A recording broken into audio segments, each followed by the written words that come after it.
Assalamualaikum warahmatullahi wabarakatuh. Selamat berjumpa kembali untuk teman-teman ibu yang tercinta. Nah, minggu kemarin ibu sudah menjelaskan tentang kenaikan titik didih dan penurunan titik beku. Hari ini ibu akan melanjutkan untuk penurunan tekanan uap dan tekanan osmosis. Kita lanjutkan untuk penurunan tekanan uap. Jika Anda meletakkan semangkuk air di tempat terbuka atau Anda menjemur pakaian, apa yang akan terjadi?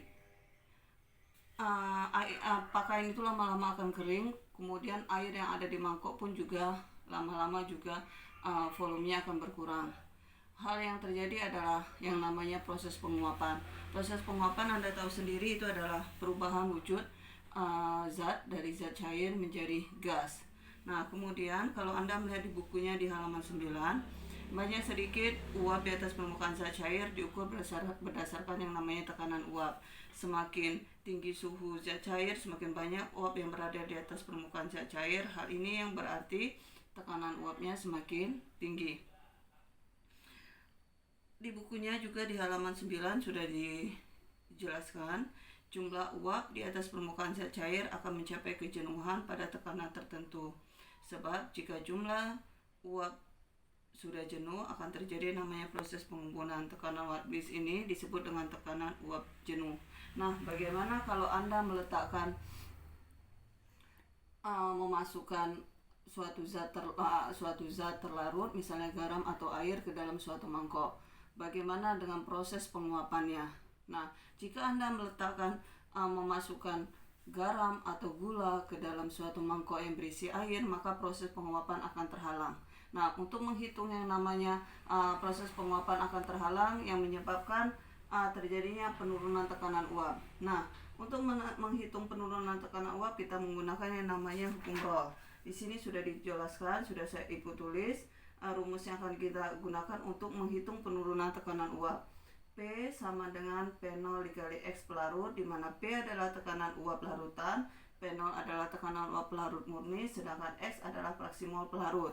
Untuk mencari penurunan tekanan uap, kita menggunakan P0 dikali X larut, di mana delta P adalah penurunan tekanan uap, P0 adalah tekanan uap pelarut murni, sedangkan X larut adalah fraksi mol zat larut. Atau Anda bisa juga menggunakan rumus ketiga, delta P sama dengan P0 dikurang P. Perhatikan contoh soalnya di bukunya di halaman 11. Sebanyak 3 gram urea dilarutkan ke dalam 180 gram air. Ibu lanjut ya.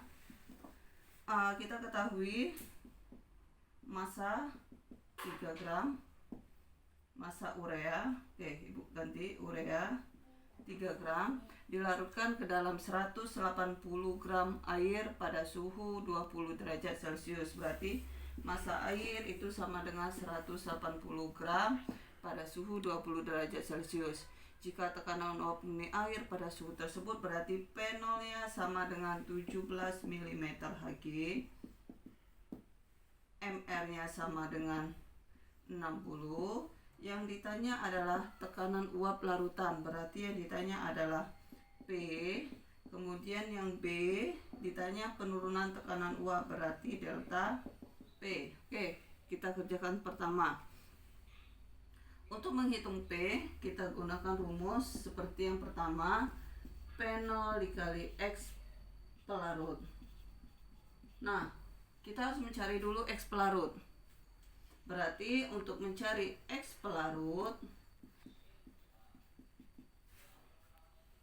mol pelarut per mol pelarut ditambah mol terlarut. Mol pelarutnya di sini adalah air, berarti 180, MR-nya 18 per 180 per 18 ditambah 3 per 60. Yang bagian atas ibu hapus.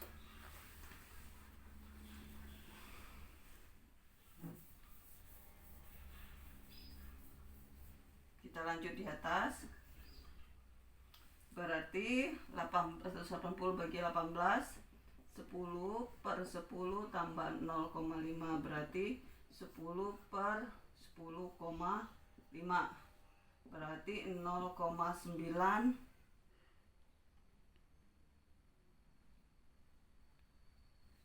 sekian. Oke. Kemudian P sama dengan P0 dikali X pelarut. Kita masukkan tadi 17 dikali 0,9 bla bla bla, hasilnya 16,915 mm Hg. Kemudian kita mencari untuk yang B delta P. Anda sendiri sudah tahu tadi delta P P0 dikurang P, berarti P0 nya 16, 17 dikurang 16,915, hasilnya 0,085 mm Hg. Oke. Ini untuk penjelasan tentang penurunan tekanan uap. Anda bisa memahaminya, kemudian Anda bisa melihat contoh-contoh yang lain yang ada di buku. Ibu lanjutkan untuk yang bagian berikutnya adalah tekanan osmosis. Ibu hapus terlebih dahulu.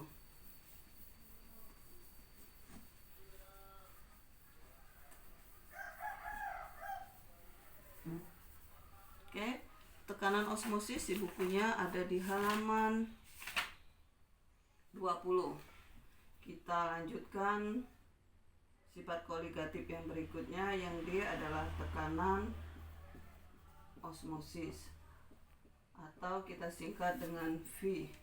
Oke, di biologi Anda sudah belajar, Anda sudah tahu yang namanya osmosis. Oke, ternyata Anda bisa. Osmosis itu adalah proses bergeraknya partikel dari suatu larutan encer menuju ke larutan yang lebih pekat melalui yang namanya dinding semi permeabel, disebut dengan yang namanya tekanan osmosis. Nah, pada waktu dia proses larutan itu menuju yang ke pekat, akan terjadi yang namanya menimbulkan tekanan. Tekanan ini yang disebut dengan tekanan osmosis. Untuk menghitung tekanan osmosisnya kita menggunakan rumus V sama dengan mRT,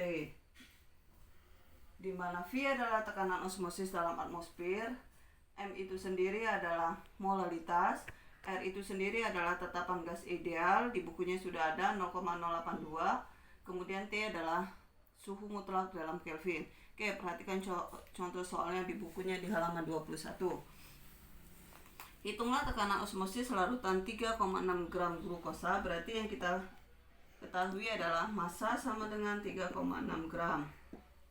Kemudian yang terlarut dalam 500 ml air, berarti volumenya adalah 500 ml. Pada suhu T-nya 27 tambah 273 berarti 300 Kelvin. MR-nya 180. Oke, kita lanjut, kita jawab. V sama dengan mRT. Oke, kita lanjutkan, kita langsung di sini aja ya. M itu sendiri di pelajaran minggu lalu Anda sudah tahu sendiri, 3,6 per 180 dikali 1000 per 500 dikali 0,082 dikali 300. Oke, kita dapatkan hasilnya 0,984 atmosfer. Oke, untuk penerapan tekanan osmosis dalam kehidupan sehari-hari banyak sekali yang kita dapat kita terapkan. Contohnya untuk yang namanya proses yang namanya cuci darah, atau mungkin yang namanya proses infus, atau proses yang namanya untuk menghilangkan lintah dari permukaan. Kalau kita digigit lintah, untuk menghilangkan lintah yang digigit di tubuh kita, maka kita akan bisa menggunakan yang namanya garam. Kemudian atau yang namanya dalam kehidupan sehari-hari dalam proses memasak, yang namanya proses pembuatan manisan atau pembuatan asinan, itu merupakan yang namanya proses penerapan tekanan osmosis, di mana larutan yang lebih encer, berarti larutan yang lebih encer, di mana dalam proses penerapannya air akan masuk ke dalam buah. gula akan masuk ke dalam dalam proses pembuatan manisan. Gula itu akan masuk ke dalam buah-buahan yang menyebabkan dia terasa manis, yang kita sebut dengan manisan. Atau mungkin kalau kita membuat asinan itu atau garam itu sendiri atau yang namanya cabai itu akan meresap ke dalam buah-buahan yang akan menyebabkan yang namanya buah-buahan itu terasa asin atau terasa manis. Oke, demikianlah untuk pertemuan kita kali ini.